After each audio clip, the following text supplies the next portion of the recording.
Auzubillahi minash-shaytanir-rajim. Bismillahir-rahmanir-rahim. Dear students, we will continue with chapter number 4. आपको याद होगा पहले पोर्शन में मोशन इन टू डायमेंशन का पहला पोर्शन हमने किया था प्रोजेक्टाइल मोशन, और सेकंड मोशन आपके पास क्या है, uniform circular motion. So circular motion is also known as the two dimension motion. Circular motion में अगर आप देखेंगे यहाँ पे डेफिनेशन में अगर आप देखें बेटा, the motion of a body along a circular path with a constant speed is called uniform circular motion. इसका मतलब ये है कि जब कोई बॉडी जिसकी स्पीड कांस्टेंट रहे, जाहिर है डायरेक्शन चेंज होती है तो वेलोसिटी तो कांस्टेंट नहीं रह सकती, ऐसा मोशन जो सर्कुलर ट्रैक पे अगर जब बॉडी मूव करे और अगर उसकी स्पीड कांस्टेंट रहती है तो उसको हम क्या कहते हैं, यूनिफॉर्म सर्कुलर मोशन कहते हैं. डियर स्टूडेंट्स, के बाद अगर एंगुलर डिस्प्लेसमेंट की बात करें, when the body is moving along a circular path, then the angle subtended by a body at the center of the circle is called the angular displacement and it is denoted as theta. तो बेटा यहाँ पे अगर आप देखें, let's suppose this one is the circle, this one is the center of the circle, that's a radius. A body is at P1 and it moves from P1 to P2. यहाँ पे आई तो आप देखेंगे इसके सेंटर पे ओ पे centre पे यहाँ पे एक एंगल सबटेंड होती है theta. This angle is known as angular displacement. It is obtained by dividing the circular path covered by a body. Let's suppose P1 से लेकर P2 तक ये जो सर्कुलर पाथ ये क्या है आपका S है. आर्क लेंथ जो है P1 से लेकर P2 तक ये जो आर्क लेंथ है वो लेट्स सपोज वो किसके बराबर है, S के, विद रेडियस R. इसका रेडियस आपके पास R है. Then the angular displacement is given by S upon R. So this one is the relation for the angular displacement. इसमें से आप ये भी लिख सकते हैं S is equal to R theta. This one is S is linear displacement, theta is angular displacement, r is the radius of a circle or the circular path in which the body is moving. उसके बाद बेटा ये जो angular displacement आपने कहा, एक बात और ध्यान में रखें कि एंगुलर डिस्प्लेसमेंट एंगल 10 डिग्री से कम है. अगर एंगल 10 डिग्री से कम है तो ये law of the addition of the vectors को ओबे करता है. इसका मतलब है एंगुलर डिस्प्लेसमेंट उस वक्त क्या होगा, वेक्टर्स. लेकिन अगर 10 डिग्री से ज्यादा है तो ये law of the addition of the vectors को ओबे नहीं करता. इस सूरत में आपके पास एंगुलर डिस्प्लेसमेंट हमेशा क्या लिया जाता है, स्केलर. जनरल अगर क्वेश्चन आ जाता है, आपसे कहा जाता है एंगुलर डिस्प्लेसमेंट क्या है, तो हम क्या कहते हैं, स्केलर.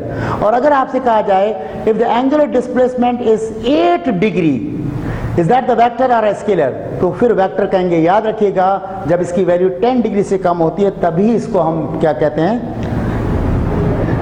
हम इसको वेक्टर कहते हैं, वरना ये क्या है, scalar quantity. So angular displacement के बाद बेटा इसके यूनिट्स की अगर बात करें, डेफिनेशन के बाद इसके यूनिट्स जो है, unit of the angular displacement आपके पास देखें नजर आ रहे हैं आपको, रेवोल्यूशन भी है, डिग्री भी है, रेडियन पे. In SI system the unit of angular displacement is radian.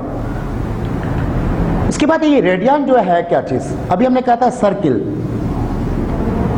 इस सर्किल के अंदर कोई ऑब्जेक्ट P1 से कहां पर गया है, P2 पे.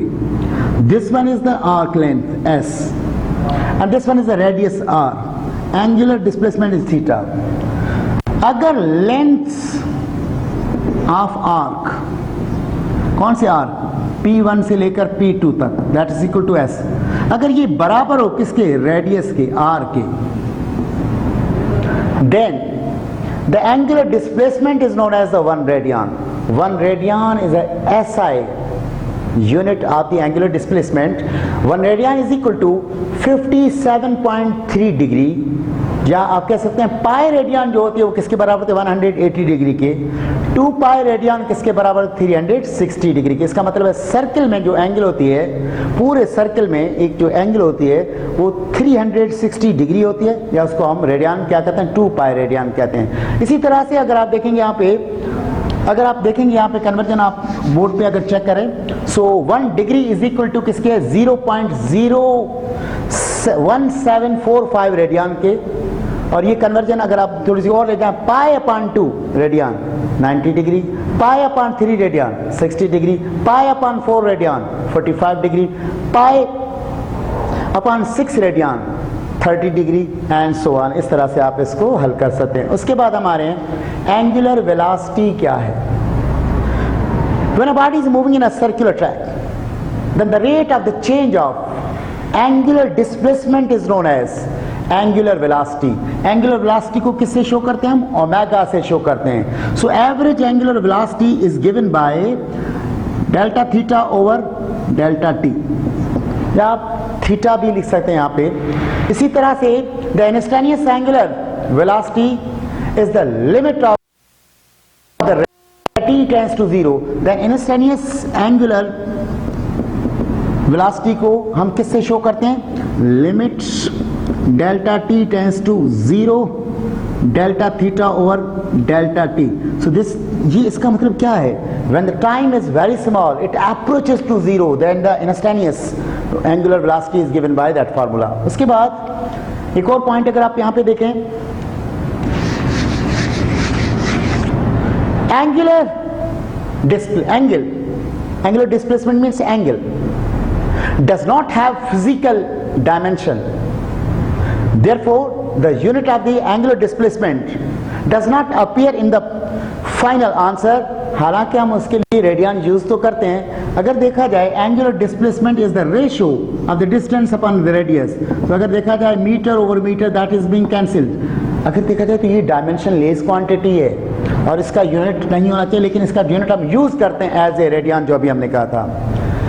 The angular velocity omega is directed along the axis of the rotation. Let suppose अगर यहाँ पे एक बॉडी ऐसे रोटेट कर रही है तो उसकी angular velocity along the axis of the rotation होगी। Let suppose one body is moving in a circular track, ये जो आपका है एक्सिस ऑफ द रोटेशन इस तरह से, तो एंगुलर वेलोसिटी या तो आउटवर्ड होगी या इनवर्ड होगी। अगर आउटवर्ड होगी तो पॉजिटिव, इनवर्ड होगी तो नेगेटिव होगी। तो उसका यूनिट क्या होता है एंगुलर वेलोसिटी का? देखिए अभी हमने कहा एंगुलर वेलोसिटी को ओमेगा से शो करते हैं, that's equal to delta theta over delta T. आपके पास ये क्या हो गया? रेडियन पर सेकंड हो गया। रेडियन पर second is the SI unit of angular velocity, क्योंकि एंगुलर वेलोसिटी एक वेक्टर है, क्योंकि इसमें डायरेक्शन है along the axis of the rotation. So the point at a different radial distances on a rotating body having the different linear speeds along their circular path, since the displacement are different, however at every point on rotating body have the same value of the angular velocity. तो याद रखें, अगर आपकी body move कर रही है किसमें? Circle में, तो डिफरेंट पॉइंट के ऊपर रेडियस का डिस्टेंस चेंज होगा। इसी तरह से आपके पास एंगुलर वेलोसिटी में भी चेंज आएगी। So that one is known as angular displacement. उसके बाद unit of the angular velocity अभी हमने कहा एसआई सिस्टम में क्या था? रेडियन पर सेकंड था, तो यहाँ पे रेवोल्यूशन पर सेकंड, डिग्री पर सेकंड या रेडियन पर सेकंड भी हम यूज कर सकते हैं। उसके बाद जो नेक्स्ट है आपके पास वो है direction of the angular velocity. ये जो एंगुलर वेलोसिटी क्योंकि एक वेक्टर है तो इसकी ज़ाहिर डायरेक्शन है। So the direction of the angular velocity can be find by the right hand rule, जैसे हम वेक्टर स्केलर क्रॉस प्रोडक्ट में करते थे, राइट हैंड रूल से मालूम है। If the rotation is clockwise then the angular velocity is being taken as a, अगर clockwise होगी तो इनवर्ड होगी, नेगेटिव होगी, और अगर एंटी क्लॉकवाइज होगी then the direction of the omega is being taken outward the pages, that would be positive. तो बेटा इसी तरह से रेवोल्यूशन पर मिनट में अगर आ जाए, रेवोल्यूशन पर मिनट में आ जाए, it is the other unit of the angular velocity in a common use. One revolution per minute is equal to 2 pi upon 60। ये जो 60 शो कर रहा है मिनट के अंदर कितने सेकंड होते हैं? So that means 1 RPM. RPM का मतलब क्या है? Revolution per minute, that's equal to 2 pi एक कंप्लीट चक्कर में। आपको पता है एंगुलर डिस्प्लेसमेंट कितना था? 2 पाई डिवाइडेड बाय एक मिनट को सेकंड में चेंज करेंगे तो 2 पाई अपॉन 60 रेडियन पर सेकंड आपके पास हो जाएगा यूनिट किसका? रेवोल्यूशन पर मिनट के हाल से। इसी तरह से अब अगर एंगुलर एक्सेलरेशन की हम बात करें तो आपने देखा था लीनियर एक्सेलरेशन में आपने पढ़ा था rate of change of the velocity. Simple, इसमें क्या होगा? The rate of the change of the angular velocity is known as angular acceleration and it is denoted by alpha. इसको हम किससे शो करते हैं? अल्फा से करते हैं। Average angular average angular acceleration is given by delta omega over delta t. So rate of change of angular velocity is known as angular acceleration. So इसी तरह से अगर इसमें भी इंस्टेंटेनियस की बात करेंगे, so that means that's equal to limit delta t tends to 0 delta omega over delta t, where time approaches to 0, that means time is very small, as much as it can be 0. It's not 0 but it's very close to 0. इसके units क्या है? Degree पर second square भी हो सकता है, revolution पर second square भी हो सकता है, लेकिन ऐसा ही यूनिट क्या है? रेडियन पर सेकंड स्क्वायर है। उसके बाद इसी तरह से एंगुलर एक्सेलरेशन की डायरेक्शन की अगर हम बात करें, angular acceleration is a vector which is directed along the axis of the rotation like the angular velocity. इसमें if the magnitude of the angular velocity is going to increase, then the direction of the angular acceleration will be taken parallel to the vector omega. इसका मतलब है अगर angular velocity increase हो रही है तो फिर एंगुलर एक्सेलरेशन और एंगुलर वेलोसिटी दोनों की डायरेक्शन सेम होगी, और अगर angular velocity is going to decrease then they are in a reverse direction, that means that would be in a negative direction. So magnitude of the angular velocity is going to decrease, and then the direction of the angular acceleration will be taken in a opposite direction of the angular velocity. उसके बाद आपके पास है tangential velocity. When a body moves along an arc of the circular path, then its linear velocity line along the arc is directed tangent to the circle. Due to this reason, the linear velocity is called the tangential velocity. समझिएगा, अगर कोई object circle में move कर रहा हो, इस तरह से सर्कल में मूव कर रहा है, ये इसका क्या है? रेडियस है, और यहाँ पे जो है ऐसे सर्कल में कर रहा है, तो एंगुलर वेलोसिटी तो यहाँ पे है। यहाँ पे अगर आप देखेंगे तो अलोंग द टेंजेंशियल डायरेक्शन एक वेलोसिटी होती है, उसको हम क्या कहते हैं? आप क्या कहते हैं? टेंजेंशियल। ये जो आपके पास होती है क्या होती है? टेंजेंशियल वेलोसिटी होती है कि अगर किसी बॉडी को ऐसे सर्कल क्या क्या छोड़ देंगे तो वो सर्कल में नहीं मूव करेगी, बल्कि straight along the tangential direction rotate कर जाएगी। That's known as tangential velocity. So when a body moves along the arc of a circular path, then its linear velocity line along the arc, this इस arc के ऊपर जो है आएगी, वो क्या होगी? along the tangential direction होगी. So the tangential velocity is given by the tangential velocity जो है that's equal to product of the radius and angular velocity. ये आपके पास वेक्टर फॉर्म है, और अगर इसको आप मैग्नीट्यूड में लेंगे so v is equal to r omega आप भी लिख सकते हैं, या vt is equal to r omega. So that was the tangential velocity. Every point on a rotating object has the same angular velocity, whereas the linear and the tangential velocity is not same for every point on a rotating object. You know why? At every point the direction is being changed.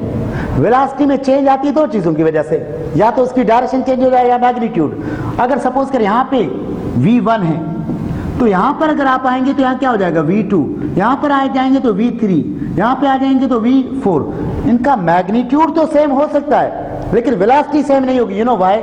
इसकी direction सब की direction हर point पे क्या हो जाती है? Change. That's why it is not necessary that the tangential velocity at every point is equal. हाँ, उसका मैग्नीट्यूड तो सेम हो सकता है लेकिन इसकी डायरेक्शन सेम ना होने की वजह से आपकी वेलोसिटी जो है टेंजेंशियल वो सेम नहीं होती। The tangential velocity of every point on a rotating object increases as we move outward from the center of the rotation. जैसे जैसे दूर होते जाएंगे ऐसे टेंजेंशियल वेलोसिटी भी बढ़ती जाएगी, क्योंकि आप देखें इसमें r आ रहा है, रेडियल डिस्टेंस जितना बढ़ेगा उतनी ही टेंजेंशियल वेलोसिटी भी इंक्रीज होगी। उसके बाद ये टेंजेंशियल एक्सेलरेशन क्या है? बिल्कुल सेम उसी तरह से tangential acceleration arises when the speed of an object moving in a circular path is change. अगर स्पीड यूनिफॉर्म है, तो फिर तो आपके पास जो है वो टेंजेंशियल एक्सेलरेशन प्रोड्यूस नहीं होगी। हाँ, अगर स्पीड चेंज होगी तो आपके पास स्पीड जो क्या हो जाती है? वेलोसिटी एंगुलर टेंजेंशियल एक्सेलरेशन भी चेंज हो जाएगी। The tangential acceleration can be defined as V, उसी तरह से rate of change of the tangential velocity. बिल्कुल ये वही है, टेंजेंशियल एक्सेलरेशन जो है वो बराबर आपकी किसके हो गई? Delta we T over delta T. Means rate of the change of the tangential velocity is known as tangential acceleration. और इसको आप इस तरह से भी लिख सकते हैं, आप देखिए tangential acceleration is equal to, ये देखें वी टी किसके बराबर था, आर डेल्टा ओमेगा के over delta T. So you may write here A T is equal to R, ये आपके पास देख रहे delta omega over delta T, that's equal to alpha. So this one is the relation between the tangential acceleration, या सिर्फ आप linear acceleration भी इसको कह सकते हैं वो और अल्फा में। So that was the tangential acceleration. The tangential acceleration of a point on a rotating object is the product of the radial distance, means r, या आप इसको पोजीशन वेक्टर भी कह सकते हैं, and alpha. So after that बेटा आप ये देखें तीन आपके सामने रिलेशंस इन इस डिस्कशन में सामने आए हैं, पता है कौन कौन से। एक आपके पास डिस्प्लेसमेंट का, ये आपका हो गया लीनियर डिस्प्लेसमेंट का magnitude s is equal to R theta, v is equal to R omega, A is equal to R alpha. This one is the relation between the displacement, this one is the relation between the velocities, and this one is the displacement between accelerations. उसके बाद आपके पास centripetal acceleration किसको कहते हैं। Let's suppose बेटा when a body is moving in a straight line like this, if you increase the force in the same, apply the force in the same direction, its magnitude of the velocity will increase, but the direction will remain same. That means acceleration is being produced. जब आप opposite direction में आएंगे तो magnitude कम होगा, लेकिन even the direction will remain same. इसका मतलब इसमें जो acceleration produce होगी, that one is due to the change in a magnitude. लेकिन अगर बॉडी ऐसे कोई मूव कर रही हो स्ट्रेट, उस पर कोई परपेंडिकुलर फोर्स अप्लाई की जाए, तो वो परपेंडिकुलर फोर्स क्या करेगी, it will rotate the body in a circular track. Let's suppose एक बॉडी ऐसे मूव कर रही थी, यहाँ पे अगर आपने ऐसे फोर्स अप्लाई की कंटिन्यूसली, तो ये बॉडी कैसे करेगी, ऐसे सर्किल में मूव करेगी। That means when the force is applied perpendicular to on a moving body, then it will keep the body rotating in a circle, and it is directed, ये जो force है आपकी directed towards कहाँ है, center of the circle. So this force is known as centripetal force, and the chain takes place at every point in a direction. Even the magnitude remains same, magnitude of the velocity will remain same, but the change will take place in the direction at every point.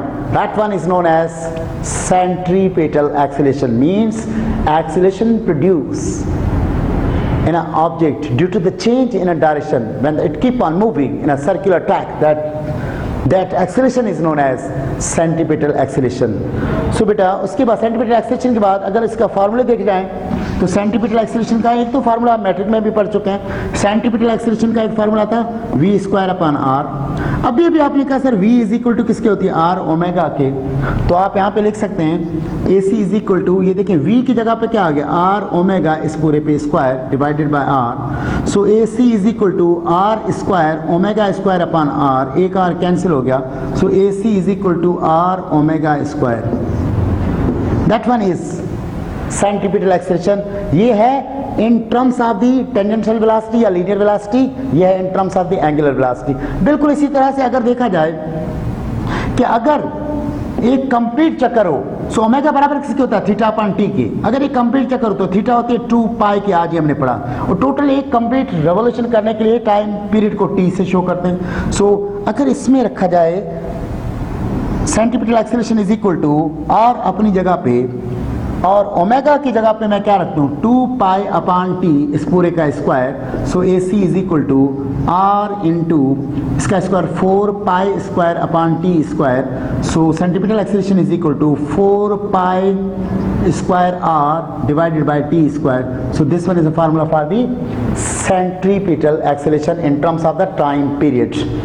Centripetal acceleration के बाद इसकी कुछ points को देखें आप। When a body is moving in a circular path with a change of the magnitude of a direction of the velocity, then it possesses both centripetal and tangential accelerations. So both are perpendicular to each other. Then the velocity is always perpendicular to the position vector. So the velocity vector leads the position vector by 90 degree. So the centripetal acceleration leads the position vector by 180 degree. तो याद रखें कि जब आपके पास ये जो तीन आपने वेलोसिटी की बात की, तीन एक्सेलरेशन की बात की, एक सेंट्रीपिटल एक्सेलरेशन, एक टेंजेंशियल एक्सेलरेशन और एक angular acceleration, they three are mutually perpendicular to each other. उसके बाद बेटा द मैग्नीट्यूड ऑफ v जो है, magnitude of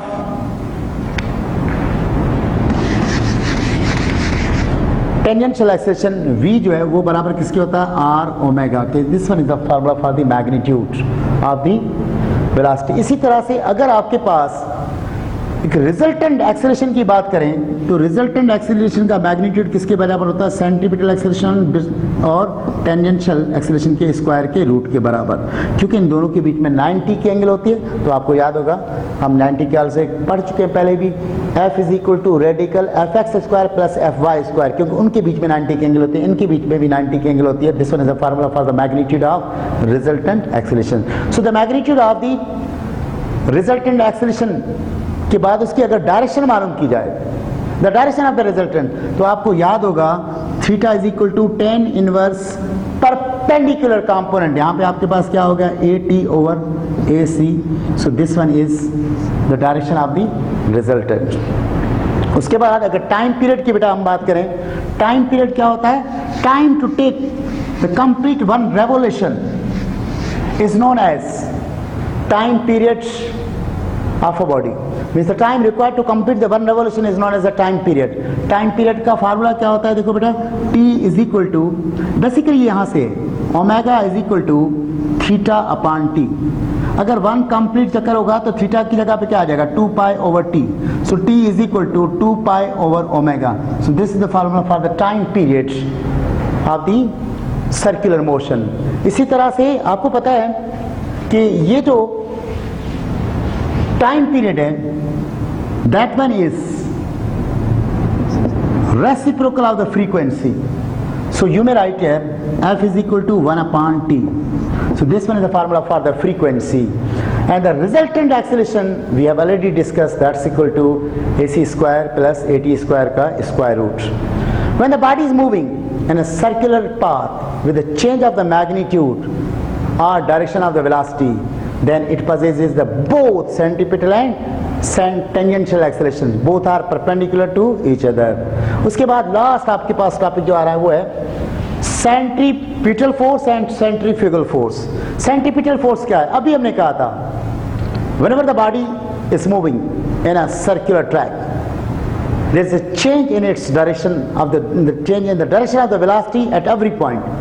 That change is take place by a force. That force is known as centripetal force. और centripetal force का formula basically क्या होता है, ma. अगर सेंट्रीपिटल एक्सेलरेशन, इसका मतलब है centripetal force is equal to m अपनी जगह पे, इसका फार्मूला था v square upon r. So एक तो ये फार्मूला हो गया. दूसरा फार्मूला आपके पास सेंट्रीपिटल फोर्स का क्या हो गया, is equal to m a की जगह पे. दूसरा इसका फार्मूला भी अभी हमने क्या था r omega square. So that one is the second formula. Third formula आपने क्या था, x is equal to m, और यहाँ पे आपके पास जो है ac वो बराबर था आपके पास 4 pi square r upon t square के. So that one is the third formula for centripetal force. Every action has equal and opposite reaction. So the force equal to the equal in a magnitude of the centripetal force, but opposite in direction, that is known as centrifugal force. It is always away from the center of the circle, while the centripetal force is always towards the center of the circle. So that was your centrifugal. फार्मूले में सिर्फ फर्क क्या आएगा, यहाँ पे plus है वहाँ पे माइनस लगा देंगे तो वो सेंट्रीफ्यूगल हो जाए. जैसे सेंट्रीफ्यूगल फोर्स का फार्मूला क्या हो गया, minus M V square upon R, या एक फार्मूला ये हो. दूसरा आपके पास क्या हो गया, इसी को नजर रखें तो f is equal to minus m r omega square, या आपके पास f centrifugal force is equal to what, minus 4 pi square r m over t square. So that one is the formula for the centrifugal force. And एक चीज जो है last आपकी वो conversion of equations को भी हम देख देते हैं। आपको याद होगा एक्सेलरेटेड मोशन के अंदर 3 हमने फार्मूले लिखे थे। एक था VF = VI + AT। अगर इसको आप कंपेयर करें सर्कुलर मोशन में omega F = omega I + alpha T, same equation है। इसी तरह से S = VIT + हाफ AT² हमने पढ़ा था। S means displacement, angular displacement. Omega = omega IT + half alpha T²। Pass linear motion में क्या है, 2AS = VF² - VI²। So 2 alpha theta = omega F² - omega I²। So that's the end of your chapter number 4। इंशाल्लाह इसके बाद हम जो क्या करेंगे, इसके जो रियल टेस्ट वगैरह हैं या उनको एक्सप्लेन करेंगे, and then we will start the next chapter. Okay, thank you, may Allah bless you.